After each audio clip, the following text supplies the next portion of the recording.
ಬಾರ್ಡರ್ಗಳಲ್ಲಿರ್ತದೆ.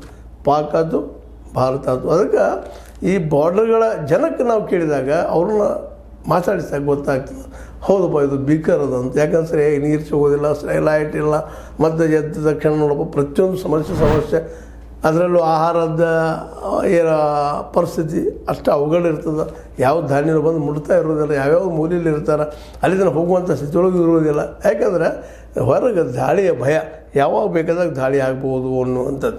ಈ ನೆಲೆಗಟ್ಟಿನಲ್ಲಿ ಈಗ ಏನು ಈ ಸಿಂಧೂರ ಪ್ರಹಾರ ಏನು ಮಾಡಿದ ಭಾರತ, ಅದು ಅನಿವಾರ್ಯತೆಗೆ ಬಂದು ಈಗ ಮಾಡಿರ್ತದೆ. ಯಾಕಂದ್ರೆ 1971 ನಂತರದಲ್ಲಿ ನಾವು ಯುದ್ಧಕ್ಕೆ ಹೆಜ್ಜೆ ಇಟ್ಟವರು ಅಲ್ಲ.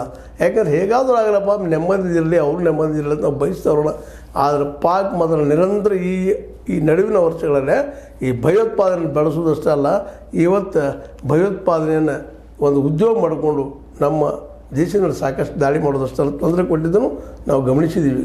ಈ ದಿಶೆಯಲ್ಲೇ ಈ ಡ್ರೋನ್ ಇವತ್ತಿನ ಪಾಕ್ ತತ್ತರಗೊಳ್ತಾ ಇರ್ಬೋದು, ಇಲ್ಲಂತಲ್ಲ. ಅದರ ಬಿಸಿ ಮಾತ್ರ ನಮ್ಮ ಬಾರ್ಡರ್ದಲ್ಲಿದ್ದಂಥ ಎರಡೂ ಕಡೆ ಜನರಿಗೆ ತಲುಪ್ತಾ ಇದೆ ಅನ್ನೋದು ಸಹಿತ ನಾವು ಇವತ್ತು ಗಮನಿಸಬೇಕಾಗಿದೆ. ಈ ವಿಷಯವನ್ನು ಯಾಕೆ ಚರ್ಚೆಗೆ ಎತ್ಕೊಂಡಪ್ಪ ಅಂತಂದ್ರೆ, ಯುದ್ಧ ಅನ್ನೋದು ಅದು ಯಾರೋ ಹೇಳುವಂಥದ್ದೊಂದು ಸಣ್ಣ ಕೆಲಸ ಅಲ್ಲ. ಜೀವದ ವಿರುದ್ಧ ನಿಲ್ಲಿಸುವಂಥದ್ದು.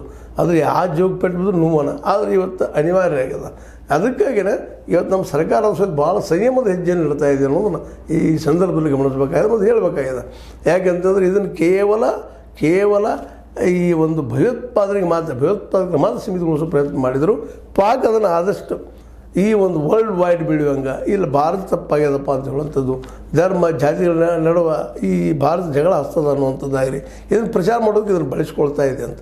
ಯಾಕಂದರೆ ಸಹಜದ ಯಾರಾದರೂ ತಾವು ಇಲ್ಲಪ್ಪ ನಮ್ಮ ತಪ್ಪು ಅಂತ ಯಾರು ಜಗತ್ತಿನಲ್ಲಿ ಒಪ್ಪುವುದಿಲ್ಲ, ಆ ಮಾತು ಬೇರೆ. ಹೀಗಾಗಿ ಇವತ್ತು ಪಾಕ್ ಈ ಪ್ರತಿ ದಾಳಿ ಮಾಡಿದಾಗ ಸಹಜವಾಗಿದ್ದು ಯುದ್ಧಕ್ಕೆ ಪರಿವರ್ತನೆ ಆಗ್ತದೆ ಅನ್ನೋಂಥ ಸಂಶಯ ಮೂಡಲಿಕ್ಕಂತ. ಯಾಕಂದರೆ ಭಾರತೀಯ ಸೈನ್ಯವು ನಿಧಾನಕ್ಕೆ ಏನಪ್ಪ ಅಂತಂದ್ರೆ ತನ್ನ ಒಂದು ಅನಿವಾರ್ಯವಾಗಿ ಈ ಪಾಕಿಸ್ತಾನ ಸೈನ್ಯ ಒಂದು ಏನು ತುಕಡಿಗಳು ಎಲ್ಲಿದ್ದಾವೆ ಅಥವಾ ಸ್ಥಾನಗಳು ಎಲ್ಲಿದ್ದಾವೆ ಅದ್ರ ಮೇಲೆ ದಾಳಿ ಮಾಡುವಂಥದ್ದು, ಅದಕ್ಕೆ ಆ ದಾಳಿಗೆ ಪ್ರತಿ ದಾಳಿ ಮಾಡುವಂಥದ್ದು ಸದ್ಯ ಅದು ಕಾಣ್ತಾ ಇದೆ. ಹೀಗಾಗಿ ಭಾರತ ಸೈನ್ಯಕ್ಕೆ ಯುದ್ಧ ಅನಿವಾರ್ಯ ಅನ್ನುವಂಥ ಪರಿಸ್ಥಿತಿ ಬರ್ತಾ ಇದೆಯೇನೋ ಅಂತೇಳಿ. ಆದರೂ ಸಹಿತ ನಮ್ಮ ಸರ್ಕಾರ ಭಾಳ ಎಚ್ಚರಿಕೆ ಹೆಜ್ಜೆ ನೀಡಲಿಕ್ಕೆ. ಯಾಕಂದ್ರೆ ಯುದ್ಧ ಅಂದ್ರೆ ಅಷ್ಟು ಭೀಕರ ಇರ್ತದೆ. ಅದಕ್ಕಾಗಿ ಅದು